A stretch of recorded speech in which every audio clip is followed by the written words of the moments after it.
Ya, pemirsa, Dewan Perwakilan Rakyat resmi mengajukan usul inisiatif revisi Undang-Undang Nomor 3 Tahun 2020 tentang mineral dan batu bara. Salah satu usulan dalam inisiatif tersebut yakni terkait dengan perluasan subjek penerima izin pertambangan. Setelah dibahas di Badan Legislasi DPR pada 21 Januari 2025, usulan revisi atas Undang-Undang Nomor 3 Tahun 2020 tentang mineral dan batu bara resmi menjadi usul inisiatif DPR. Hal tersebut diputuskan dalam rapat paripurna DPR ke-11 masa persidangan 2 tahun sidang 2024-2025 yang dipimpin oleh Wakil Ketua DPR RI Sufmi Dasko Ahmad. Sekarang kita tanyakan apakah RUU tentang perubahan keempat atas Undang-Undang Nomor 4 Tahun 2009 tentang pertambangan mineral dan batu bara dapat disetujui menjadi RUU usul DPR RI. Baik, terima kasih kepada perwakilan fraksi yang baru saja menyampaikan pendapat fraksi dan kepada anggota Dewan dan hadirin sekalian. Dengan izin pimpinan Dewan dan hadirin kami menutup sidang hari ini dan ucapkan alhamdulillahirabbil alamin. Wassalamualaikum warahmatullahi wabarakatuh. Salah satu wacana yang muncul dalam revisi Undang-Undang Minerba yang menjadi usul inisiatif DPR tersebut adalah perluasan pemberian hak pengelolaan tambang, termasuk kepada perguruan tinggi. Sufmi menilai usulan tersebut muncul agar kampus memiliki sumber penghasilan lain. Sufmi berharap pemberian izin kelola tambang ini bisa memberi manfaat yang baik kepada perguruan tinggi itu sendiri. Ketua Badan Legislasi DPR Bob Hasan menyebut, usulan revisi Undang-Undang Minerba muncul agar publik tidak hanya menerima dampak buruk dari usaha pertambangan, namun juga mendapat peluang untuk dapat mengelola pertambangan. Dan setelah ditetapkan menjadi RUU usul inisiatif DPR, revisi Undang-Undang Minerba akan dibahas bersama pemerintah sebelum disahkan menjadi undang-undang. Di sisi lain, Direktur Pembinaan Program Minerba Kementerian Energi dan Sumber Daya Mineral Julian Ambasador Siddiq mengatakan, usulan dari DPR tersebut akan dibahas bersama pemerintah. Adapun saat ini, Kementerian ESDM pun mulai melakukan kajian internal atas usulan tersebut. Berbagai sumber IDX Channel.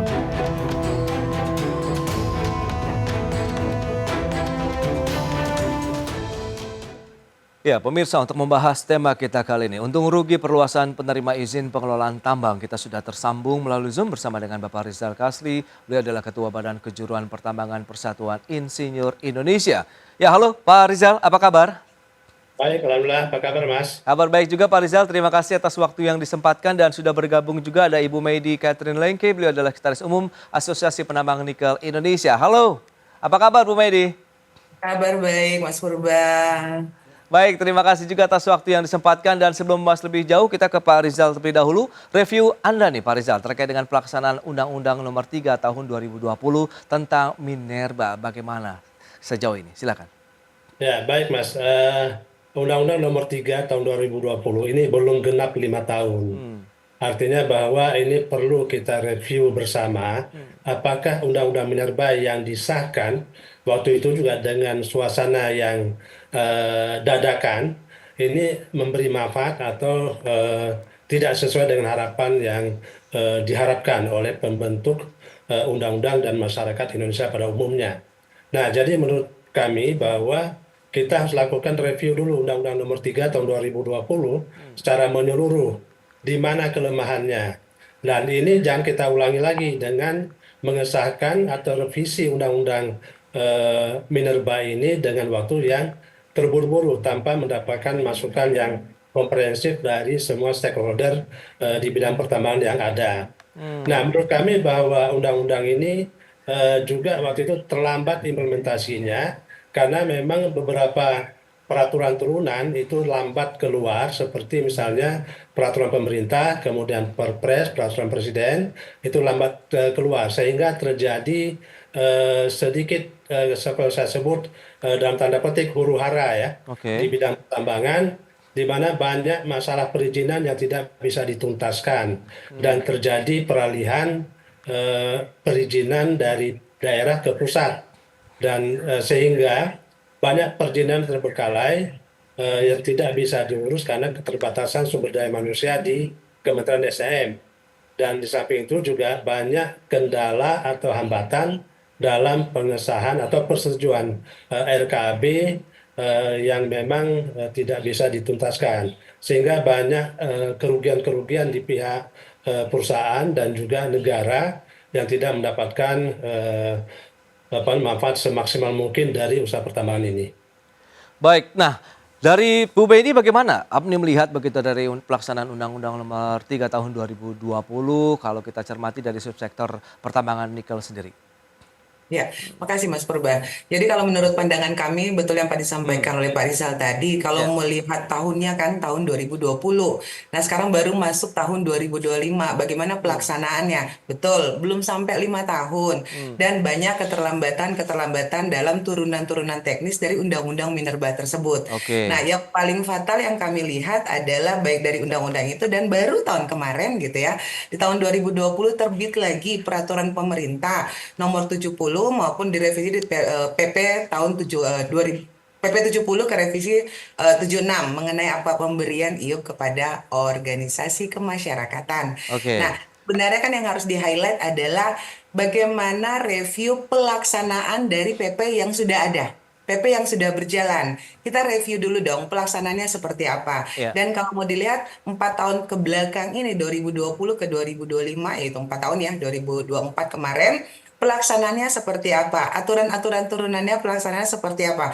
Ya kalau mau jujur Mas Purba ya kami para pelaku tambang khususnya nikel Ya. ya agak sedikit banyak mengalami keterlambatan perizinan, Oke. keterlambatan pengajuan RKAB kan tahu sendiri ya tahun kemarin saking terlambatnya persetujuan RKAB ya memang transisi dari per tahun jadi per 3 tahun yang mengakibatkan import biji nikel dari negara luar. Padahal kita Oke. cadangannya melimpah gitu kan. Nah, kembali lagi, sebelum kita menuju ke aturan yang baru kan seharusnya ada review dulu, ada kajian dulu. Aturan sebelumnya kekurangannya di mana, apa yang perlu ditambah atau apa yang dikurangin. Nah, kok tiba-tiba ada aturan baru yang bagi kami sangat fatal ya, karena kalau kita mau highlight nanti ya, mungkin Mas Purba akan bertanya, highlight pasal per pasal, wah, Oh. agak banyak dirugikan bagi kami. Dan yang paling penting adalah, Oke. Mas Purba, saat ini kita lagi fokus ke ESG, kita lagi Oke. diserang dengan green energy. Hmm. Mumpuni nggak? Kita siap nggak dalam pelaksanaan program ESG nanti? Itu Baik, yang baik. di highlight kami, Mas Urban.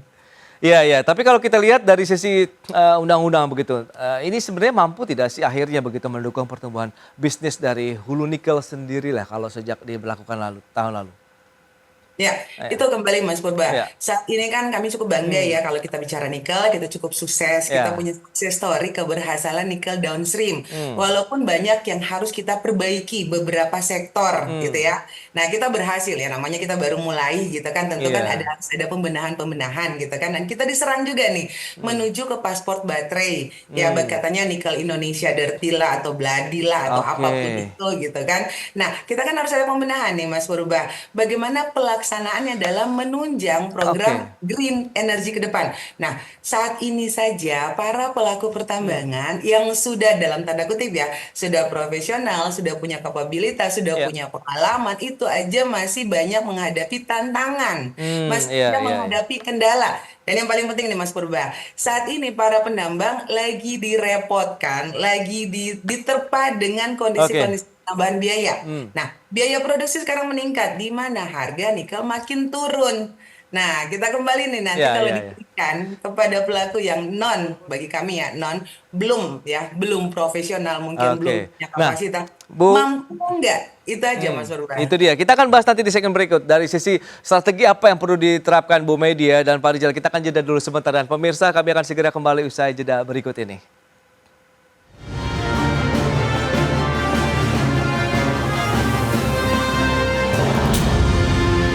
Ya, terima kasih Anda masih bergabung bersama kami dalam Market Review. Pemirsa, berikut ini kami sampaikan data untuk Anda terkait dengan prioritas penawaran wilayah izin usaha pertambangan khusus. Ya, selengkapnya bisa Anda saksikan di layar televisi Anda. Ini dia, ada prioritas penawaran diberikan kepada badan usaha milik negara, kemudian badan usaha milik daerah. Ini berdasarkan Undang-Undang Nomor 3 Tahun 2020. Berikutnya, usulan pihak yang mengelola usaha pertambangan. Ini siapa saja? Ada BUMN, kemudian BUMD, koperasi, badan usaha kecil dan menengah, badan usaha milik ormas keagamaan, kemudian badan usaha milik perguruan tinggi, dan badan usaha swasta. Ini berdasarkan usulan dari revisi Undang-Undang Minerba. Dan berikutnya kita akan cermati dari sisi cadangan nikel di sejumlah negara.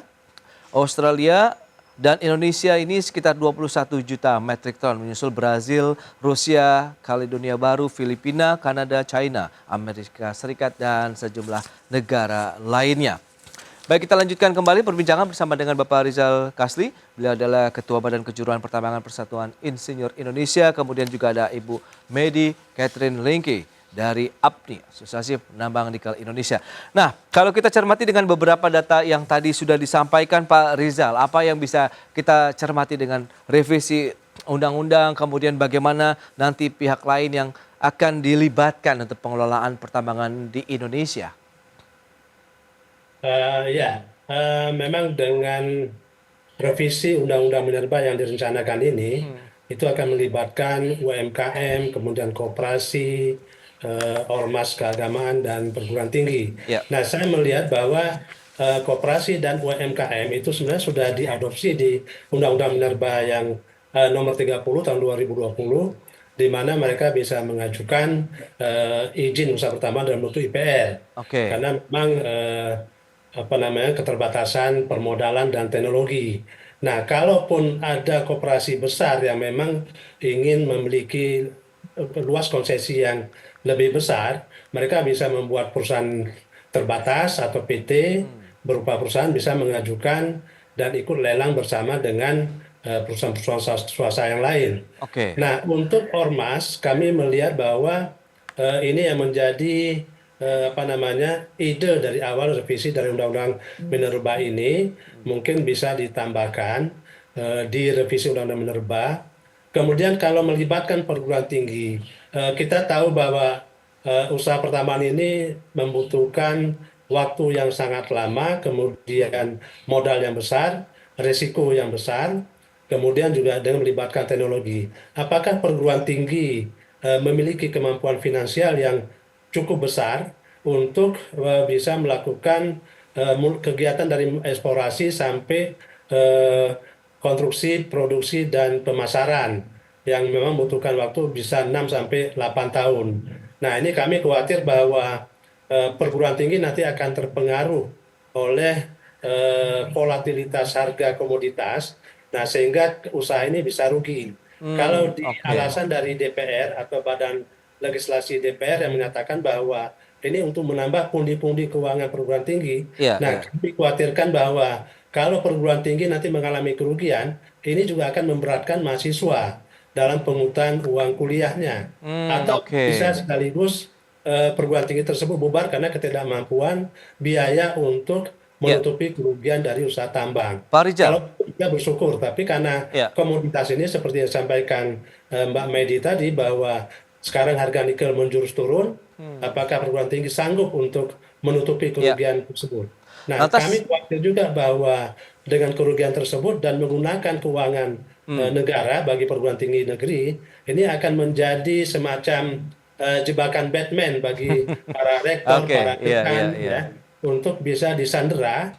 Nah, sehingga mereka mau nggak mau harus mengikuti kemauan pemerintah, walaupun hal tersebut ada hal yang tidak sesuai dengan intensi perguruan tinggi. Nah, Pak Rizal, lantas seberapa tinggi sih urgensi dari revisi undang-undang tersebut begitu kalau kita kaitkan dengan kondisi ataupun beberapa potensi yang perlu dicermati bersama begitu dari pengelolaan tambang sendiri, baik dari ormas ataupun perguruan tinggi, koperasi, UMKM begitu? Kalau saya melihat, Pak, urgensinya sangat kurang ya. Artinya sangat tidak urgen untuk merevisi Undang-Undang Minerba. Misalnya contoh ormas keagamaan yang ingin ikut usaha di bidang pertambangan. Itu bisa membuat perusahaan terbatas atau PT, dan dia harus ikut lelang. Nah, pemerintah bisa saja memberikan, sekarang juga bisa saja pemerintah memberikan semacam, prioritas ya, tapi tidak tertulis, misalnya dengan memudahkan dalam mengikut lelang. Nah, tetapi harus kita ingat, lelang itu juga ada dana yang harus dikeluarkan yang cukup besar untuk membayar kompensasi data dan informasi atau KDI yang kita kenal di bidang pertambangan. Dan ini cukup besar. Nah, ini yang harus kita hindari, jangan sampai nanti badan usaha tersebut tidak membayar KDI sehingga menyebabkan adanya potensi korupsi karena keadaannya kerugian negara dalam hal ini. Nah, jadi menurut saya urgensinya tidak ada saat ini untuk merevisi Undang-Undang Minerba, Oke. eh, di- selain daripada peminat membuat perusahaan dan mengikuti lelang dengan aturan-aturan yang sudah ada. Baik, baik. Nah, Bu Medi, lantas bagaimana dari posisi Anda melihat begitu dengan keterlibatan pihak lain untuk pengelolaan pertambangan meskipun ya semua warga negara berhak ya memiliki hak yang sama begitu untuk mengelola pertambangan di Indonesia begitu menjadi dasar. Nah, Anda melihat bagaimana? Sementara Anda katakan kan tadi di awal ada beberapa revisi yang justru ya kurang menguntungkan lah bagi pelaku usaha pertambangan di Indonesia khususnya dari sisi subsektor nikel begitu. Iya, Mas Pras. Jadi lebih ke arah kami para pelaku yang dalam tanda kutip profesional Hmm. ini akan memberikan dampak unfairness, gitu ya. Hmm. Jadi unfairness itu kenapa? Kami yang mungkin perusahaan yang sudah punya kapabilitas, sudah secara modal Oke. mumpuni dan sudah punya skill dan sudah punya pengalaman dan saat ini sedang menghadapi tantangan berikutnya, kok ada bahasa prioritas. Nah, ini Hmm. kan bahasanya kan unfair banget gitu ya. Kok Oke. prioritas? Skalanya apa dan urgensinya apa? Dan bagi kami juga kalau kita lihat dalam pasal 51 RUU nanti itu menyebutkan ada perguruan tinggi. Nah, saya juga kan pernah kuliah ya Mas Pras ya. Di awal kuliah yang kita selalu dengungkan adalah apa? Tridharma perguruan tinggi. Nah, Hmm. Tridharma perguruan tinggi ini kan jadi hilang kalau sebenarnya para mahasiswa ujung-ujungnya jadi cuma pikirkan cari cuan. Betul ya? Oke. Nah, saya saja disuruh kuliah, tapi kalau ada usaha, kayaknya fokusnya ke sana deh, bukan belajar gitu kan. Hmm. Tapi sebenarnya ada langkah-langkah solusi kalau memang ya ujung-ujungnya RUU ini tetap juga akan disahkan gitu Iya, kan. iya. Harus ada langkah preventif. Langkah preventifnya seperti apa? Tadi betul saya setuju dengan Pak Rizal bahwa ya ini adalah hak semua warga negara Indonesia ya semua bukan terbatas kepada satu golongan. Nah, Hmm. dalam hal ini mungkin perguruan tinggi atau koperasi atau organisasi kemasyarakatan sah-sah aja mau ikut tapi dalam tanda kutip lelangnya terbuka. Nah, Oke. maksud kami juga sempat membaca batasan minimal 2.500 hektar. Kami sendiri 200 100 atau 200 hektar aja udah mumet gitu ya Mas ngurusnya. Tapi Oke. kalau memang harus diberikan nih Mas, masukan kami adalah bahwa satu, bagaimana skala prioritas itu diganti dengan lelang terbuka, memberi kesempatan sebesar-besarnya kepada perusahaan atau badan usaha atau siapapun itu yang punya kapabilitas. Sebagai contoh, luasan misalnya 100 sampai 1.000 hektar, si peserta itu harus mempunyai kualifikasi, misalnya penyertaan modalnya sudah harus ada minimal 100 miliar, Iya, iya. pengadaan sudah punya alat beratnya minimal 100 atau 20 unit atau 50 unit whatever. Dan yang paling penting lagi Mas Prasya adalah bagaimana tenaga ahli. Tenaga ahli dalam melakukan kegiatan pertambangan ini. Dia Iya, sudah iya. punya belum? Baik dari eksplorasi, baik dari produksi, pengadaan stockpilenya, baik dari tracking, barging, quality controlnya, bahkan sampai ke safety atau K3. Dan yang lebih penting lagi, Mas Pras, saya ulang-ulang menyampaikan kita lagi dihadapi tantangan ESG nih. Iya, Nah, iya. apakah badan usaha itu sudah memiliki rencana rehabilitasi, reklamasi, revegetasi pasca tambang atau program pelaksanaan ESG? Ini yang Hmm. paling penting, Mas Pras. Nah, tinggal bagaimana aturan turunannya dalam PP nanti mungkin atau dalam permen atau apapun itu, silahkan saja kalau memang harus mau nggak mau karena biasanya kalau sudah masuk kayak itu ketok ya Mas Pras ya kayak nggak mau Oke. dengar lagi gitu Iya, ya. iya, Nah, iya. tapi oke, kita cari solusinya apa? Masukan dari kami adalah seperti yang tadi saya sebutkan Mas Pras, dari Hmm. 100 hektar sampai 200 hektar atau sampai 1.000 hektar kualifikasinya seperti apa, kemudian 1.000 sampai 2.000 hektar kualifikasinya seperti apa. Oke. Yang paling penting poin 4, 3 dan 4 yang tadi saya sebutkan Mas Pras, Hmm. bagaimana tenaga ahlinya dan bagaimana program-program untuk pelaksanaan rehabilitasi, reklamasi atau revegetasi nanti untuk program ESG. Ini yang paling penting banget Mas Bas. Ya. Jangan sampai pada saat sudah diberikan nih, karena kebanyakan Mas Pras ya, Hmm. takutnya tanda kutip, IUP sudah diberikan nih ke Mas Pras sebagai koperasi atau sebagai Oke. perguruan tinggi. Mas Pras jualan, mohon maaf, Hmm. atau bahasa kami JO gitu kan, cari Oke. pemodal dari luar untuk pelaksanaan, ujungnya Mas Pras cuma terima royalti gitu ya. Nah, dan Mas Pras Oke. akhirnya tidak melaksanakan tanggung jawab nih, yang tadi saya sebutkan untuk ESG. Iya, iya. Ujungnya negara yang akan menyelesaikan Hmm. pelaksanaan rehabilitasi tadi gitu ya. Jangan sampai Oke. negara jadinya harusnya dapat duit, malah keluar duit. Iya, Karena iya. membersihkan area-area tambang yang dalam tanda kutip rusak gitu ya. Oke. Ini Ini yang menarik. paling Baik. Nah, Pak Rizal terakhir bagaimana nih review Anda lantas perlu apa saja yang perlu disikapi, batasan-batasan apa saja yang perlu dicermati kalau tadi ada ESG di sana, kemampuan dari tenaga ahli dan lain-lain, bagaimana kecakapan, kemudian jam terbang juga ini. Silakan Pak. Ya, memang kalau kita lihat, ini ada satu moto yang saya lihat ya, moto Pegadaian, Mas. Oh. Menyelesaikan masalah tanpa masalah. Hmm. Nah, ini kalau saya DPR ini menyelesaikan masalah dengan menciptakan masalah baru. Dengan Oke. menciptakan UMKM terlibat. Berapa banyak UMKM di Indonesia? Berapa banyak koperasi di Indonesia? Bagaimana kita menyelesaikannya? Nah, sedangkan di tambang ini, industri pertambangan, itu sangat highly regulated. Aturan mainnya cukup banyak. Salah Oke. satunya adalah mengikuti good mining practice. Nah, bagaimana kita bisa membayangkan saat ini aja banyak tambang-tambang yang tidak bisa dikontrol, diawasi dengan baik oleh Ya. pemerintah. Bagaimana kita harus menciptakan ribuan IOP lagi yang akan diberikan kepada misalnya katakanlah organisasi masyarakatan, UMKM, koperasi, Ya. perguruan tinggi yang sampai akreditasi B itu pun ratusan. Nah, ini bagaimana kita mengontrol? Apakah kita ingin bahwa negara ini rusak, tidak dikendalikan kerusakan lingkungannya, kemudian kita biarkan saja. Nah, ini harus kita kembalikan kepada niat baik daripada pembuat undang-undang bahwa tambangnya harus kelola dengan baik. Siapapun bisa ikut sesuai dengan ketentuan yang berlaku. Seluruh warga negara bisa ikut, tapi ada ketentuannya. Misalnya Ya. bahwa mereka punya kemampuan finansial, secara teknis, keahlian, kompetensinya ada.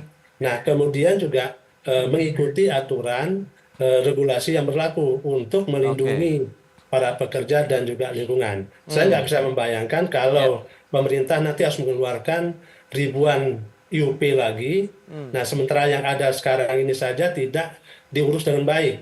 Nah, itu aja yang Baik. penekanan saya, jangan menyelesaikan masalah dengan membuat masalah yang baru. Ya, Oke. Mas. Itu dia yang perlu di-highlight bagaimana upaya pemerintah untuk bisa memanfaatkan sumber daya alam kita dengan sebaik-baiknya, tentunya dengan tenaga yang profesional, transparansi yang sangat tinggi sekali sehingga memberikan manfaat yang luas sekali baik dari sisi pemerintah, pelaku usaha dan juga masyarakat. Baik, Pak Rizal, Bu Maidi terima kasih banyak atas informasi update yang sudah diberikan kepada pemirsa pada hari ini. Selamat melanjutkan aktivitas Anda kembali. Salam sehat dan sampai berjumpa kembali. Terima kasih. Terima kasih Mas Ya. Pras, sampai ketemu lagi. Baik pemirsa, 1 jam sudah saya menemani Anda dalam Market Review. Perbaharui terus informasi Anda hanya di IDX Channel, your trustworthy and comprehensive investment reference. Karena urusan masa depan harus terdepan. Aku investor saham. Ya saya, Prasetyo Wibowo, beserta seluruh kerabat kerja yang bertugas pamit undur diri. Terima kasih, sampai jumpa.